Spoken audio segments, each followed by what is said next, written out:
Hello, I'm Neil Ferguson, the Milbank Family Senior Fellow at the Hoover Institution, and I'm chairing an upcoming session of the Hoover History Working Group. And we're delighted to be welcoming to our midst Daniel Sargent, Associate Professor of History and Public Policy at the University of California, Berkeley. Daniel and I go way back. I can remember the days when he was a star graduate student at Harvard. And Daniel's established himself as one of the most interesting and original thinkers about US foreign policy and national security.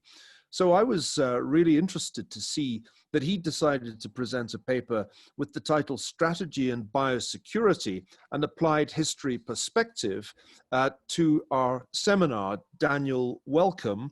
What led you, apart from the obvious fact that COVID-19 is ravaging the world, to the subject of biosecurity? Well, my engagement with the topic really begins with COVID-19. I had given virtually no thought to biosecurity as a problem for national security before the outbreak of this pandemic. I wrote a book on U.S. foreign relations in the 1970s.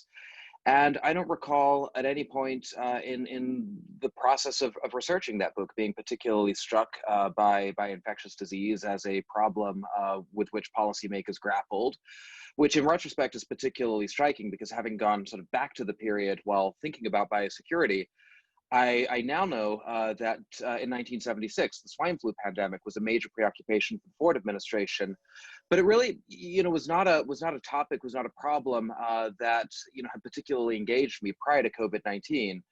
So I suppose in the aftermath of the pandemic's arrival, I started to think about how the problems with which we were now grappling might intersect with sort of problems of national security and grand strategy, to which I have devoted my sort of scholarly work. So this paper really springs sort of out of the intersection of my own interests in security and statecraft, and sort of the immediate sort of overwhelming preoccupation that so many of us have with infectious disease.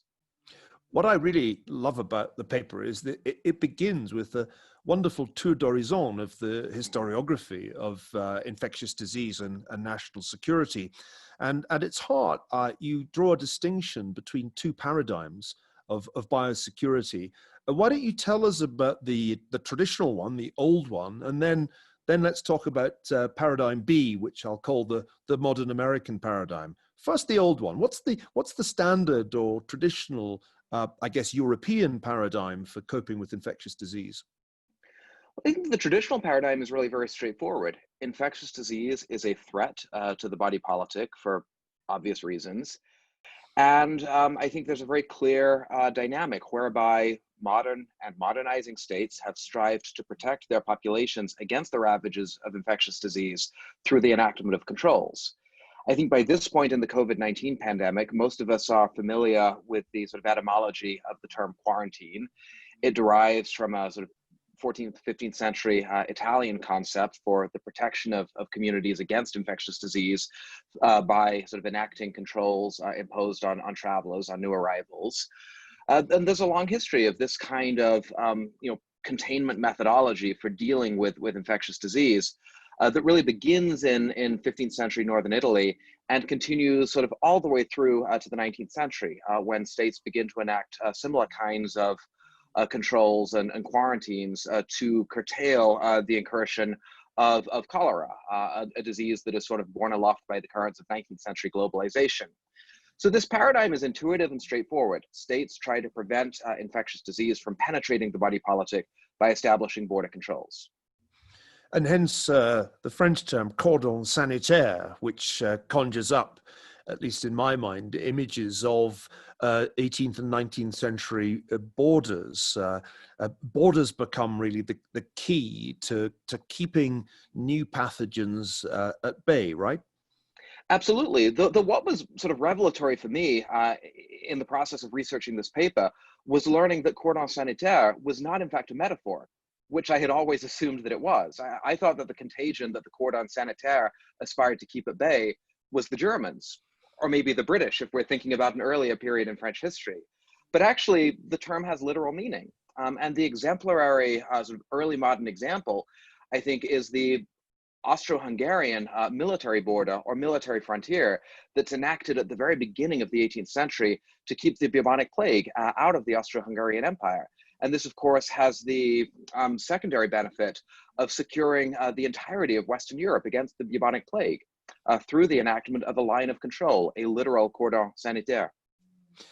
So far, so clear. Now, let's talk about the second, more recent paradigm that you associate with American national security.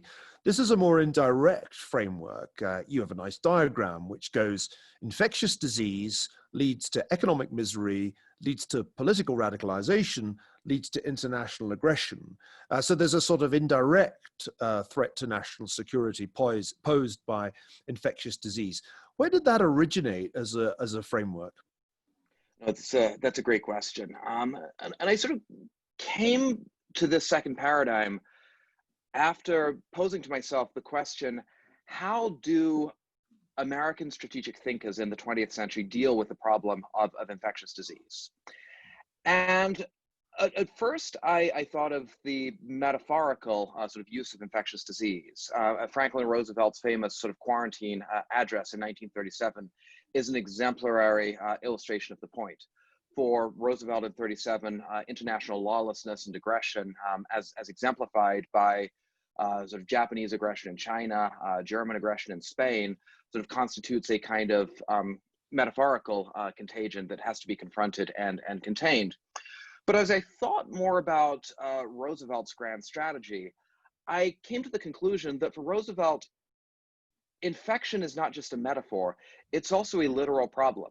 Because Roosevelt's great, I think, strategic, great contribution to American strategic thought is to conceptualize poverty, infectious disease, the sort of predicament of underdevelopment as a security threat to the United States. Roosevelt, concludes sort of in the trough of the Depression that dire social conditions, economic desperation, breed the kind of political radicalization that can result in the coming to power of regimes sort of hostile to liberalism, hostile to the national security interests of the United States.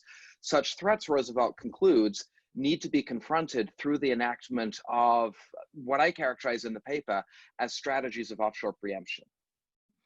And I think during the Cold War, the promotion of economic development overseas becomes an exemplary model of a strategy of offshore preemption, enacted so as to remediate the social and economic conditions that might give rise to political radicalization, a development, obviously antithetical to the national security interests of the United States.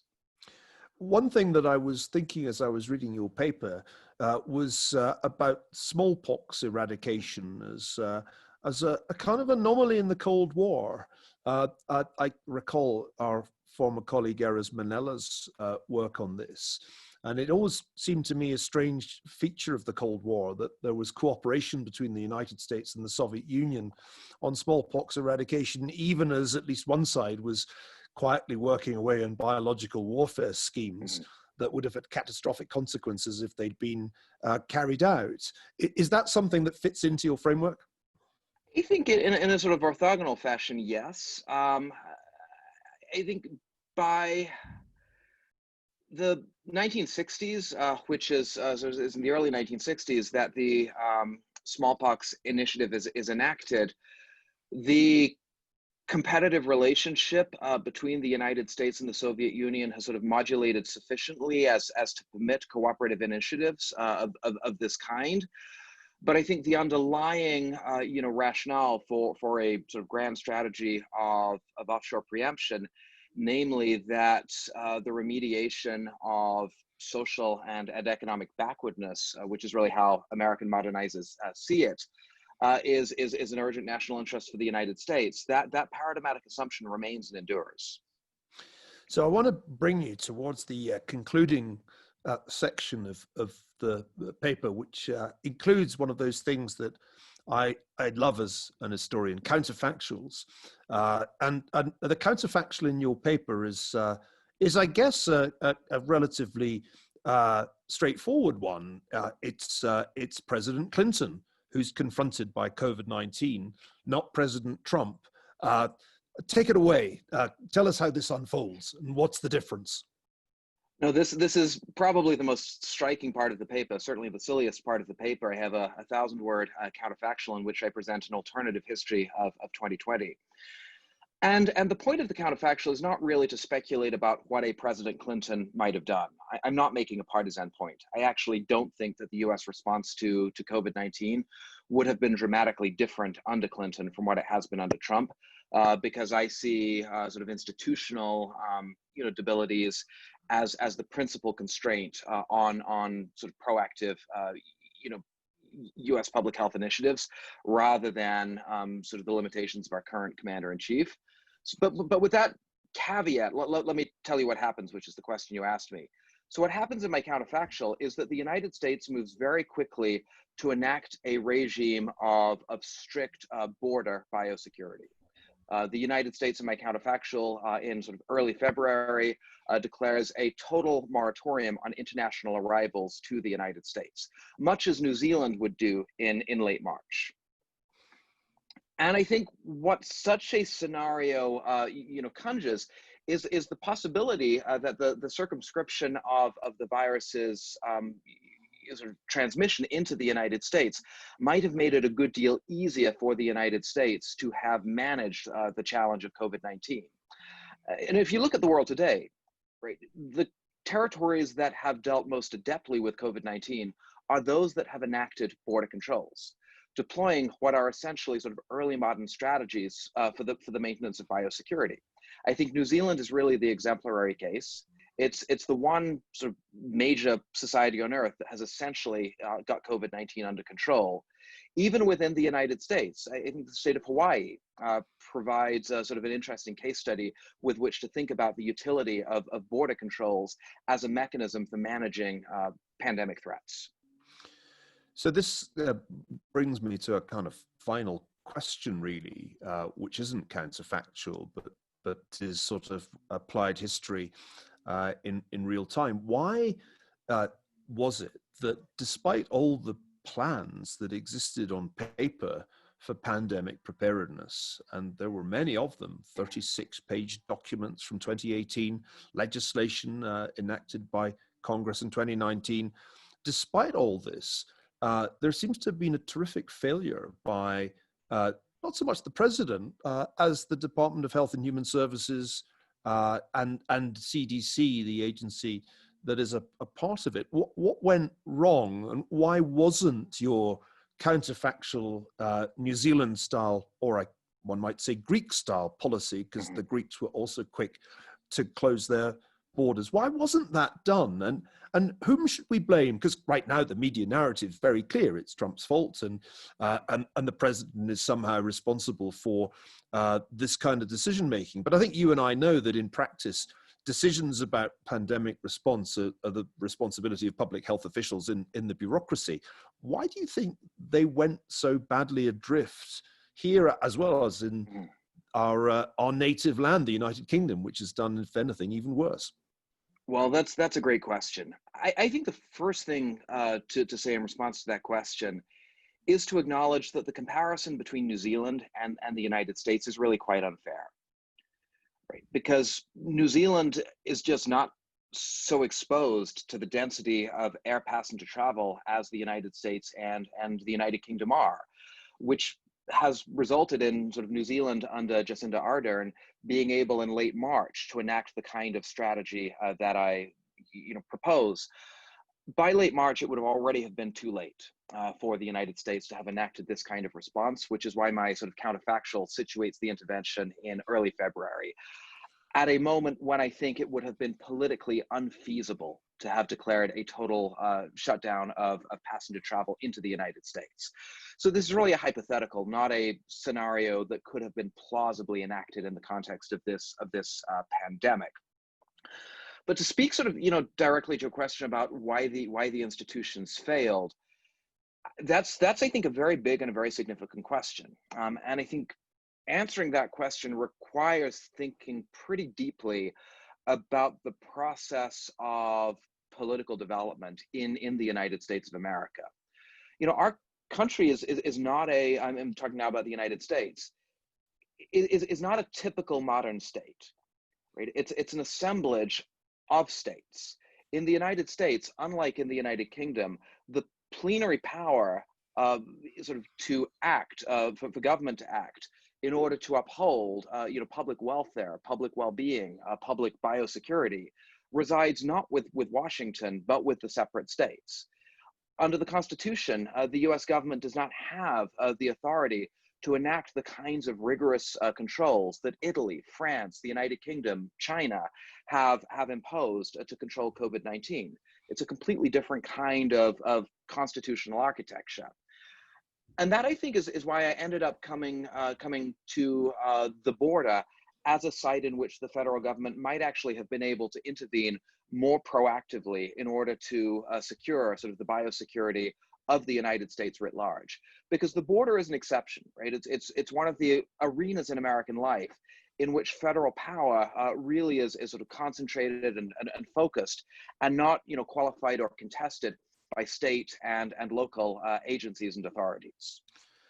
Well, I'm sure future historians, applied and otherwise, will look back and acknowledge the irony that the President Trump, who'd made so much of the border in his campaign and during his presidency, ultimately failed to make use of the power of the border effectively in the face of COVID-19.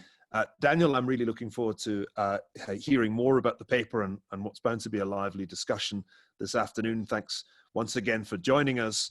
And I look forward to further discussions about applying history to the problem of pandemics. Thank you.